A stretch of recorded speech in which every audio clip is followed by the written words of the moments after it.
அல்லேலூயா அல்லேலூயா. வார்த்தைக்காக ஜெபம் பண்ணலாம். எங்கள் அளவுக்கு அதிகமாக நேசிக்கிற அன்பின் பரலோக பிதாவே, இந்த கொடுக்கப்பட்ட ஆண்டவரே, இந்த மத்தியான வேலைக்காக துதிக்கிறோம். அப்பா, அந்த கொடுக்க போற ஆண்டவரே, இந்த வார்த்தையை கூட இந்த 2வது வாரத்தில் கூட ஆண்டவரே, அப்பா இந்த வார்த்தை கொடுக்கும்படி எனக்கு தகுதிப்படுத்தினதற்காக நன்றி சுவாமி. இதை கேட்கிற ஒவ்வொரு பிள்ளைகளுக்கு ஆண்டவரே, அப்பா அந்த வார்த்தையின்படி ஆண்டவர் ஒவ்வொரு பிள்ளைகள் வாழ்க்கையில சந்தோஷங்கள் உண்டாகட்டும். என் சுயம் ஒன்று வெளிப்படாத படிக்கும் இந்த வார்த்தையை மாத்திரம் நான் போதிக்க என் தேவனாய் கர்த்தர் எனக்கு கிருபையாக இருக்கிறார். பெரிய பெரிய காரியங்களை செய்யும். ஆமென். அல்லேலூயா அல்லேலூயா. இப்போ வந்து 2வது வாரம் ஆயிடுச்சு. முதல் வாரத்தில் வந்து சந்தோஷத்தை குறித்து பார்த்தோம். சந்தோஷன்றது வந்து எல்லாருக்குமே கிடைக்கும்னா அது கிடைக்காது. தேவனுக்குள்ள இருக்கும்போது உபத்திரங்கள், பிரச்சனைகள், பாடுகள் வந்தாலும் அது எப்படி மாறும்? சந்தோஷமாய் மாறும். அது ஒரு இனிமையான அவருடைய பாதத்துல நம்ம காத்திருக்கிறது நம்மளுக்கு எப்படி இருக்கும்? ஒரு சந்தோஷமா இருக்கும்.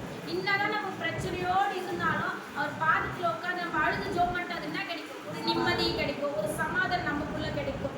அப்படிதான் நம்ம வந்து என்ன பார்த்தோம்? போன வாரம் பார்த்தோம். ஆனா எல்லாருக்குமே கிடைக்குன்னா கிடைக்காது. லூக்கால பார்த்தோம், மேய்ப்பர்களுக்கு கிடைச்சிச்சு, தேவ தூதர்களுக்கு கிடைச்சிச்சு, மரியாளுக்கு கிடைச்சிச்சு, யோசேப்புக்கு கிடைச்சிச்சு. அவரை பார்த்த ஒரு சாஸ்திரிகளுக்கு என்ன பண்ணுச்சு? அந்த சந்தோஷங்கள் கிடைச்சிச்சு. எல்லாரும் சந்தோஷமா இருக்கிறீங்களா? அந்த நாள்ல கர்த்தருக்குள்ள எல்லாரும் எப்படி இருக்கிறோம்? சந்தோஷமா இருக்கிறோம். பாடுகள் தான் இது வந்து என்ன பூமி? பாவம் நிறைந்த பூமி. அதனால நம்மளுக்கு எல்லாருக்குமே பிரச்சனைகள், போராட்டங்கள், கவலைகள், கண்ணீர் எல்லாமே இருக்கும். ஆனா நம்ம கடவுளுக்குள்ள இருக்கும்பொழுது அவைகள் என்ன பண்ணுவோம்? மேற்கொள்ள பலன் கொடுப்பார். அதை கடந்து செல்லவும் நம்மளுக்கு என்ன பண்ண வழியை வகுத்து தருவார். இந்த நாளில கூட நேற்று போன வாரம் பார்த்தோம், சுவிசேஷம் தருவதுதான் சந்தோஷம்னு சொல்லிட்டு. அப்போ இந்த வாரம் பார்த்தீங்கன்னா சுவிசேஷத்தை இருதயத்தில் ஏற்றுக்கொள்ளும் போது வரும் சந்தோஷம். அதை தான் நம்ம பார்க்க போகிறோம்.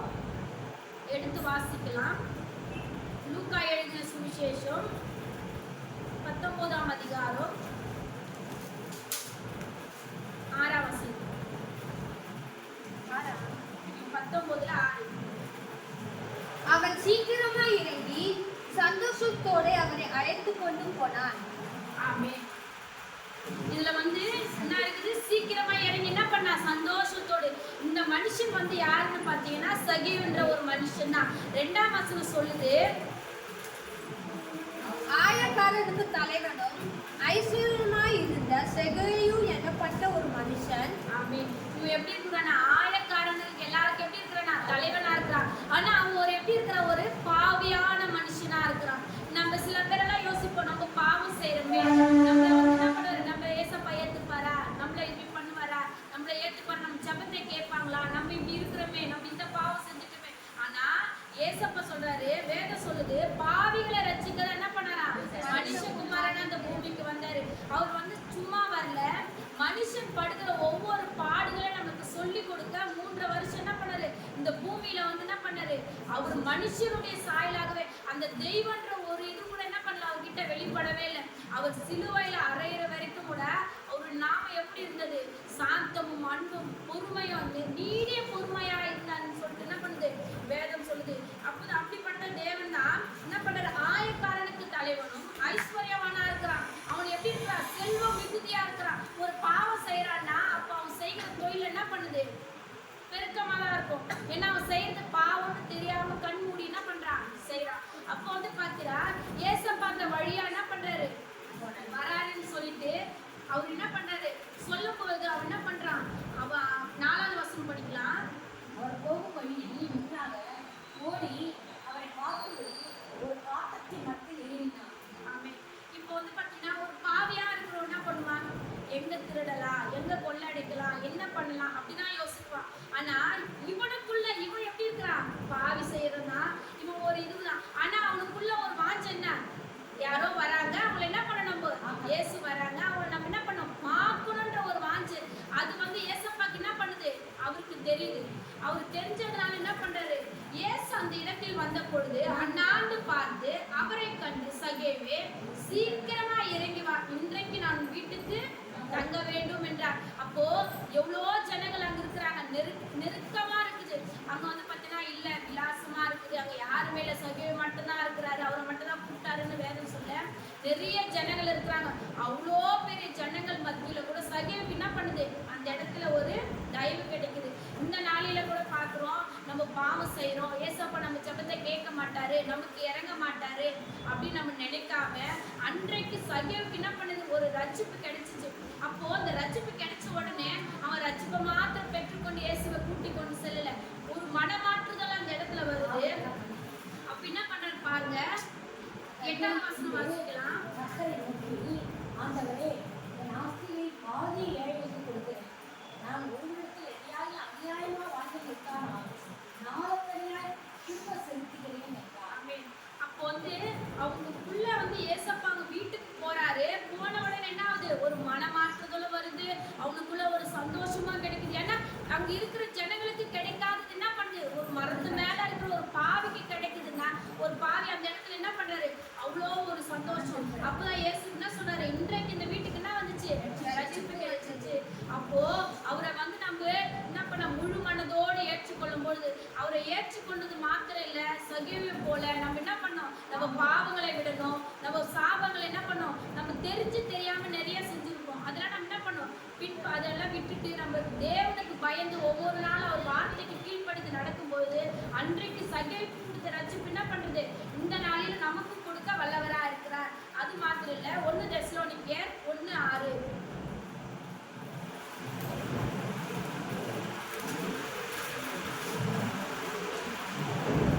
நீங்கள் மிகுந்த உபத்திரவத்தினாலே பரிசுத்த ஆவியின் சந்தோஷத்தோடு திருவசனத்தை ஏற்றுக்கொண்டு எங்களையும் கர்த்தரையும் பின்பற்றுகிறவர்களாகி. ஆமென். 1 தெசலோனிக்கேயர் 1:6. நீங்கள் உபத்திரவப்படுத்துகிற உங்களோடு கூட இளைப்பாறுதலையும் பிரதிபலையாக கொடுப்பதற்கு தேவன் நீதியாய் இருக்கிறார். ஆமென். அதிலே பார்த்தீங்கன்னா 7 வாசிக்கலாம். இவ்விதமாய் மக்கெதோனியாவிலும் அகாயாவிலும் உள்ள விசுவாசிகள் யாவருக்கும் மாதிரியானீர்கள். ஆமென்.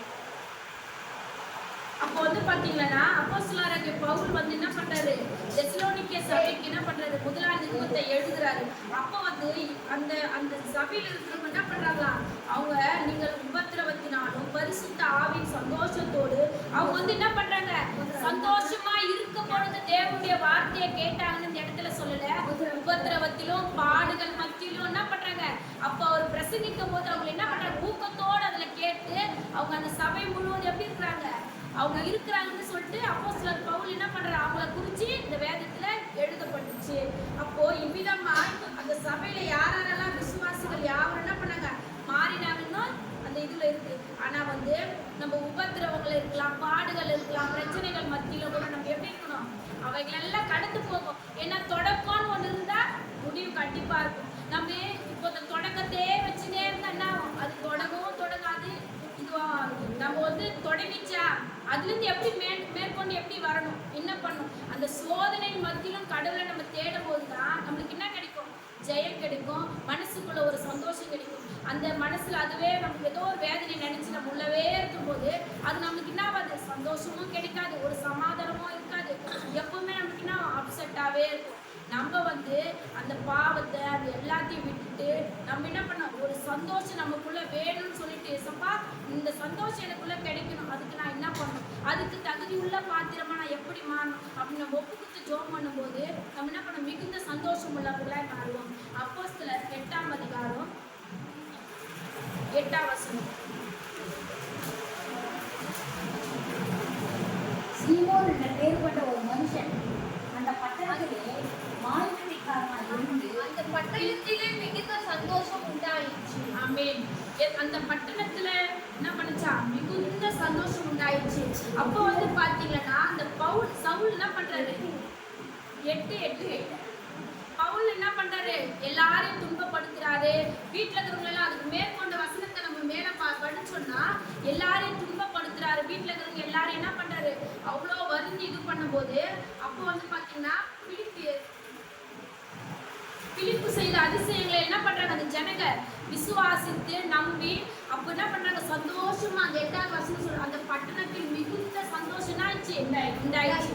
எதனால உண்டாயிடுச்சு, தேவ வல்லமை பிலிப்போடு கூட இருந்ததுனால, அவர் செய்த வல்லமையோடு அவங்க கடந்து போனதுனால என்ன ஆச்சு, அவங்களுக்கு எல்லாருக்குமே மிகுந்த சந்தோஷம் நிம்மதி எல்லாமே என்ன பண்ணாங்க அவங்க இது பண்ணாங்க. அதிலே பார்த்தீங்கன்னா அப்போஸ்தலர் 8:26 வாசிக்கலாம். 26 8:26 அப்போஸ்தலர். பின்பு கர்த்தருடைய தூதன் பிலிப்பை நோக்கி, நீ எழுந்து தெற்கு முகமாய் ஒரிசிலிருந்து காசாவுக்கு போகிற வனாந்தர மார்க்கமாய் போ என்றான். வாசிக்கலாம் 39 வரைக்கும் வாசிக்கலாம். அந்தபடி அவன் எழுந்து போனான். அப்பொழுது எத்தியோப்பிய ராஜஸ்திரியாகிய கந்தாவே என்பவன் மந்திரி அவருடைய பொக்கிஷம் எல்லாவற்றுக்கும் தலைவனமாய் இருந்த எத்தியோப்பியனாகிய ஒருவன் வண்டி கொண்டு எரிசலுக்கு வந்திருக்கு ஊருக்கு திரும்பி போகும்போது தன் இடத்திலே உட்கார்ந்து ஏசியா தீர்க்கதரிசன ஆகமத்தை வாசித்துக் கொண்டிருந்தார். ஆவியானவர் நீ போ, அந்த இடத்தோடு சேர்ந்து கொள் என்று பிலிப்புடே சொன்னார். அப்பொழுது பிலிப்பு ஓடி சேர்ந்து அவன் ஏசியா தீர்க்கதரிசன ஆகமத்தை வாசித்ததை கேட்டு, நீர் வாசிக்கிறதின் கருத்து உமக்கு தெரியுமா என்றான்.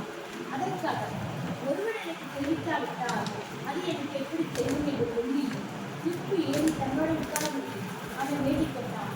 அவன் வாசித்த வேத வாக்கியம் என்னவென்றால், அவர் ஒரு ஆட்டை போல் அடித்துக் கொண்டார்.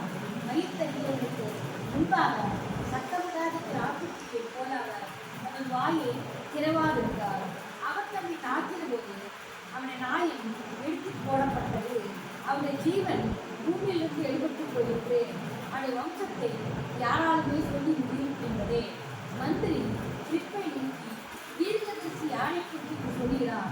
தந்தை குறித்தோ வேதங்களை குறித்தோ எனக்கு சொல்ல வேண்டும் என்று கேட்டுக்கொண்டார். அப்பொழுது பிலிப்பு பேசப்படுத்தி இந்த வேதை வாக்கியத்தை உள்ளிட்டு இயேசுவை குறித்து அவனுக்கு பிரசங்கித்தான். இவ்விதமாய் அவர்கள் வழிநடந்து போது தண்ணீர் உள்ள ஒரு இடத்துக்கு வந்தார்கள். அப்பொழுது மந்திரி, இதோ தண்ணீர் இருக்கிறது, நான் ஞானஸ்தானம் பெறுவதற்கு என்ன தடை என்றான். அதற்கு பிலிப்பு, நீ முழு இருதயத்தோடு விசுவாசித்தால் தடை இல்லை என்றான். அப்பொழுது அவன், இயேசு கிறிஸ்துவை தேவனுடைய குமாரன் என்று விசுவாசித்தேன் என்று சொல்லி மரணத்தை நிறுத்தச் சொன்னான். அப்பொழுது பிலிப்பும் மந்திரியும் ஆகிய இருவரும் தண்ணீரில் இறங்கினார்கள். பிலிப்பு அவருக்கு ஞானஸ்தானம் கொடுத்தான். அவர்கள் தண்ணீரிலிருந்து கரையேறிய போது கர்த்தருடைய ஆவியானவர் பிலிப்பை கொண்டு போய்விட்டார். மந்திரி அப்புறம் அவரை காணாமல் சந்தோஷத்தோடு தன் வழியில் போனான். ஆமென். இந்த வேதத்துக்கு இது கூட பார்க்குறோம். ஒரு மந்திரியை குறித்து தான் இந்த இடத்துல சொல்லுது. அவர் என்ன பண்றாரு, எங்கேயோ போயிட்டு கடந்து போயிட்டு வராரு. அந்த கடந்து போற வழியில கூட இயேசுக்கு வந்து பிலிப்புக்கு வந்து தேவனுடைய வார்த்தை அந்த இடத்துல வெளிப்படுது. அந்த வெளிப்படுகிற நேரத்துல அவர் என்ன பண்றாரு, உடனே பிலிப்பு கீழ்ப்படிஞ்சு அந்த மந்திரி கிட்ட போறாரு. அவர் என்ன பண்றாரு, அப்போ சும்மா இல்ல, ரதத்துல உட்காந்து என்ன பண்ணாரு, அதை பார்க்கல இதை பார்க்கல, ஏசாயா தீர்க்கதரிசன புத்தகத்தை வாசிச்சு வர்றாரு. அப்போ வந்து அந்த மகனுக்கு வந்து அதை விலக்கி சொல்ல என்ன பண்ணல, அந்த இடத்துல அந்த சித்தம் வந்து தேவனுக்கு தெரிஞ்சிருக்குது. இவர் வந்து ஒரு ஆகமத்தை படிக்கிறாரு, அது மூலியமா என்ன பண்ண முடியும், தேவனுடைய இவர் அனுப்புனா என்ன பண்ணும், அவர் வந்து தெளிவடைவாரு. அந்த இடத்துல ஒரு ரட்சிப்பு கிடைக்கும் போது, ஒரு சந்தோஷம் அந்த மகனுக்குள்ள கிடைக்கும் போது, அப்போ அந்த வேதத்தை படிக்கும் பொழுது அவங்களுக்கு என்ன இல்லை, ஒரு சந்தோஷம் இல்லைன்னு நினைக்கிறேன். அப்போ அப்படிதான் சொல்லுது. 39 தான் அவர் தேவனுடைய பிலிப்பை கொடுத்து அவர் என்ன பண்ணாரு, அவர் ஞானஸ்தானம் எடுத்து அப்புறமா தான் என்ன பண்ண சந்தோஷத்தோடு தான் திரும்பி போறாரு. அப்போ அங்கிருந்து வரும்போது எப்படி அவர் துக்கத்தோடு இருந்திருப்பார். அப்போ வந்து பார்த்தீங்கன்னா பிலிப்பு என்ன பண்ணாரு, ஓடிப்போ அந்த ரதத்துல உட்காந்து தேவனை குறிச்சு அந்த தேவன் செய்த அந்த என்ன பண்ணாரு, சிலுவை இப்படியெல்லாம் பாடுபட்டாரு, இப்படியெல்லாம் பண்ணாரு, இதை குறிச்சுதான். உடனே அந்த 34 சொல்றாரு, மந்திரி பிலிப்பை நோக்கி, தீர்க்கதரிசி யாரை குறித்து சொல்லுகிறார்? உடனே அவருக்குள்ள என்ன ஒரு கேள்வி வருது, என்ன குறித்து சொல்வாரோ? இப்ப நம்ம நிறைய பேர் மெசேஜ் கொடுக்குறாங்க, நம்ம நிறைய கேட்கிறோம். ஆனா வந்து ஒவ்வொருவருக்கும் அது எனக்கு தான் யாரெல்லாம் ஏத்துக்கிறோமா, ஏத்துக்கிறதே கிடையாது. அது எனக்கு தான் சொல்றாங்க அப்படின்னு சொல்லிட்டு ஒரு மனமாற்றுதல் யாருக்குன்னா வருதா? இல்லை. உடனே அந்த அவங்க என்ன கேட்குறாங்க பார்த்தீங்கன்னா, எனக்கு சொல்றாரோ இல்லை யாராவது வேற யாராச்சும் அவர் சொல்றாரோ அப்படின்னு என்ன பண்றாரு, யோசிக்கிறார், சிந்திக்கிறார், அவரை கேட்கிறார். கேட்டது மாத்திரம் இல்லை, அவர் என்ன பண்றாரு, வழி அருகே என்ன பண்றாரு, தண்ணி ஓரத்தில் என்ன பண்றாரு, ரதத்தை நிறுத்தி ஞானஸ்தானம் கொடுக்க சொல்லி உடனே அந்த இடத்துல என்னாச்சு, ஒரு மனமாற்றல் உண்டாக்கி ஞானஸ்தானம் பெற்று அந்த அவர் என்ன பண்ணாரு, சந்தோஷத்தோடு என்ன பண்ணாரு போனாரு. அவருக்கு வந்து அந்த இடத்துல வந்து பார்த்தீங்கன்னா அவர் கேட்டது மாத்திரம் இல்லை, தேவனை ஏற்றுக்கொண்டு அவருடைய என்ன பண்றாரு, ரத்தத்துல ஏற்றிக்கினாரு. தேவனை ஏற்றுக்கொண்டு பரிசுத்த ஆவினால என்ன பண்றாரு, நிரப்பப்பட்டு என்ன பண்றாரு, சந்தோஷத்தோடு கடந்து போனாருன்னு சொல்லிட்டு வேதம் சொல்லுது. இந்த நாளில கூட நம்ம வந்து எத்தனையோ சூழ்நிலைகளை கூட கடந்து போயிருப்போம். ஆனால் வந்து பார்த்தீங்கன்னா சந்தோஷன்றது வந்து எல்லாராலும் கொடுக்கணும், எல்லாராலும் கிடைக்கும்னா அது என்ன பண்ணது, யாருக்குமே கிடைக்காது. நம்மளுக்கு வந்து பார்த்தீங்கன்னா சந்தோஷம் கிடைக்கணும்னு சொன்னால் நம்ம முதலாவது எப்படி இருக்கணும், தேவனுக்கு பயப்படுகிறவர்களா இருக்கணும், அவர் வார்த்தைக்கு கீழ்ப்படுகிறவர்களா இருக்கணும். சகே வந்து பாவியான மனுஷன் தான். ஆனால் அந்த பாவியை கூட தேவன் என்ன பண்ணாரு, தேடி சென்றதுனால அவனுக்கு ரட்சிப்பு கிடைச்சது. இந்த இடத்துல வந்து பார்த்தீங்கன்னா அந்த மந்திரிக்கு வந்து என்ன கிடைக்குது, ஒரு சந்தோஷத்தோடு என்ன பண்றாங்க, அவங்க வழியாய் கடந்து போனான்னு சொல்லிட்டு வேதம் சொல்லுது. இந்த நாளில கூட நம்ம என்ன சூழ்நிலையோடு வந்திருக்கோம், என்ன காரியத்தோடு வந்திருக்கோம்னு தெரியாது. ஆனாலும் தேவன் இந்த நாளில கூட பார்த்தீங்கன்னா அந்த மந்திரிக்கு கொடுத்த சந்தோஷம், சகைக்கு கொடுத்த ரட்சிப்பு சந்தோஷமா நம்ம ஒவ்வொருவரோடு கூட இருக்கட்டும். இந்த வார்த்தையை கொடுத்த தேவனுக்கு போடு சொல்றோம்.